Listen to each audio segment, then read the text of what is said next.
शुरू होती है और हम जंगल में एक बच्ची को देखते हैं जिसका नाम वीरा था। वो अपने डॉग को ढूंढ रही थी, पर तभी वो कुछ देखकर चौंक जाती है। जब उसकी मॉम आई तो वीरा की गोद में उसका डॉग था, उसके अंदर चाकू घुसा हुआ था। वो अपनी मॉम को कहती है कि मॉम, इसने रोना बंद कर दिया है, यानी उसके डॉग की मौत हो गई थी। अब वीरा की मॉम एक दिमाग के डॉक्टर को बुलाती है। वो वीरा को एक डॉग वाला खिलौना देकर कहता है, ये लो, अपने डॉग से खेल लो। तो वीरा कहती है, मेरा डॉग मर चुका है, मैं कैसे खेलूं भला। असल में डॉग की मौत का वीरा को बहुत सदमा था, जिस वजह से उसका इस डॉक्टर से इलाज हो रहा था, क्योंकि उसने सबसे बात करना ही छोड़ दी थी। पर डॉक्टर के इलाज से वो बेहतर होती जा रही थी, बात भी करने लगी है। इसके बाद हम देखते हैं कि वीरा अपनी मॉम के साथ गाड़ी में बैठकर कहीं जा रही है। लेकर आया था जो एटिक से जाने का नाम ही नहीं ले रहा। ओल्गा तो एकदम सुन पड़ जाती है, उसे समझ नहीं आ रही थी कि ये क्या हो रहा है। फिर वो बॉक्स और वीरा को एटिक में लेकर गई और उससे पूछती है, बेटा जो चीजें इस बॉक्स में है, क्या तुम उनके बारे में जानते हो। पर वीरा कहती है, नहीं मॉम, बिल्कुल भी नहीं। इस पर ओल्गा उसे वहाँ से भेज देती है।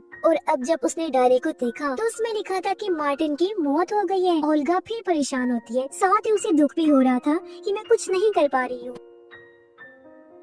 इस बारे में जब डॉक्टर उसे पूछता है तो ओल्गा बताती है कि वो पागल कातिल और कोई नहीं बल्कि वीरा है, मेरी बेटी, जो अभी तो बहुत मासूम लगती है, पर बड़े होकर फ्यूचर में वो एक पागल कातिल बनने वाली है। फ्यूचर में जो जो भी खून वो करेगी उन सब की डिटेल्स इस डायरी में लिखी हुई है, जो बताकर उसने डॉक्टर को डायरी दिखाई जहाँ मार्टिन की मौत का जिक्र था। ओल्गा रोने लगी, कहती है, आखिर मेरी परवरिश में क्या ऐसी कमी रह गई थी कि मेरी बेटी एक कातिल बनेगी, पर मैं उसे कातिल बनने नहीं देने वाली, प्लीज मेरी मदद। वो एटिक में आकर बॉक्स के पास खड़ी हो जाती है और कहती है, मैं जानती हूँ वीरा, तुम इधर ही हो मेरी जान, मामा आपकी मदद करना चाहती है। मुझे बताओ कि वो वाइब्रेशन क्या है जिसके बारे में तुमने अपनी डायरी में लिखा हुआ है, मैं तुम्हें उसे बचाना चाहती हूँ। अब फिर से ओल्गा को एक परछाई भागती हुई नजर आई, जिसके साथ ही वीरा के कमरे से आवाज भी आती है। ओल्गा भागकर उसके रूम की तरफ गई, लेकिन दरवाजा बंद हो गया। ओल्गा दरवाजा पीटती है, कहती है, बेटा तुम ठीक तो हो ना, दरवाजा खोलो। लेकिन दरवाजा नहीं खुला। तब ओल्गा दूर से भागकर आई और दरवाजा खोल दिया। में कैंची पकड़ी हुई थी। अब विक्टर ने अपने दोस्त को जो इयररिंग्स दिए थे, वीरा वो उठा लेती है, यानी कि ये इयररिंग्स इस तरह उस बॉक्स में आई थी। अब लग रहा था कि कैंची से वो उसका गला काट देगी, लेकिन बदला लेने के लिए वो बस उसके बाल काट देती है। पर अचानक विक्टर की दोस्त की चौंक कर आँख खुल जाती है। वो बौखलाते हुए उठ गई। तो विक्टर वीरा को बाहर लेकर गया,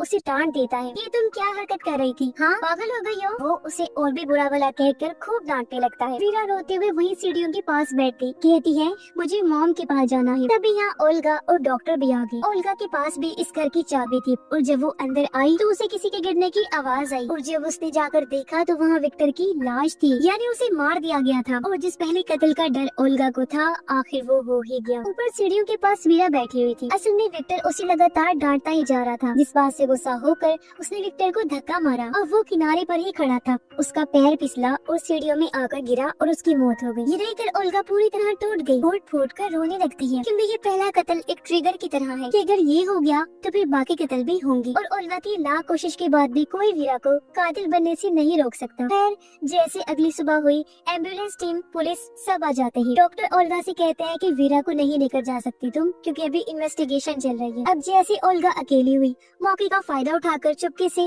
वीरा को लेकर गाड़ी में बैठती है और वहाँ से ले जाती है। अब ओल्गा ऐसा अपनी बच्ची को बचाने के लिए नहीं कर रही थी, बल्कि वो वीरा को कहती है कि बेटा, तुमने जिसे सीढ़ियों से धक्का देकर मारा है ना, वो तुम्हारे डैड थे। मुझे लग रहा था कि तुम बड़े होकर कातिल बनोगी, पर तुम तो बचपन में ही बन चुकी हो। पर अब मैं नहीं चाहती कि मजीद तुम्हारे हाथों किसी की भी जान चली जाए, इसलिए मैंने फैसला किया है कि हम दोनों को मर जाना चाहिए। ये कहकर ओल्गा ने गाड़ी तेज कर ली। वो जानबूझकर एक्सीडेंट करवा देती है, जिससे उनकी गाड़ी पलट गई और स्क्रीन ब्लैक हो जाती है। अगले सीन में हम देखते हैं कि ओल्गा बच तो गई है, पर उसकी हालत बहुत खराब है। उसे काफी चोटें आई थी। सिर्फ वही नहीं बल्कि वीरा भी बच गई थी। वो सामने बैठी हुई थी, लेकिन उसे कम चोटें आई थी। वो ओल्गा को घूर कर देखती है। ऐसा लग रहा था जैसे सोच रही हो कि तुमने मेरी जान लेने की कोशिश की है ना, देखना तुम्हारे साथ भी हिसाब बराबर करूंगी। अब यहाँ हम याद करते हैं कि राइटिंग एक्सपर्ट ने कहा था कि वीरा के पहले विक्टिम ने उसके साथ कुछ किया होगा, उसे गुस्सा दिलाया, उसे चोट पहुंचाने की कोशिश की होगी। जब भी वीरा को गुस्सा आया, उसका दिमाग खराब हुआ और उसके अंदर का जानवर जाग गया। और जब भी उसने अपना बदला लेने के लिए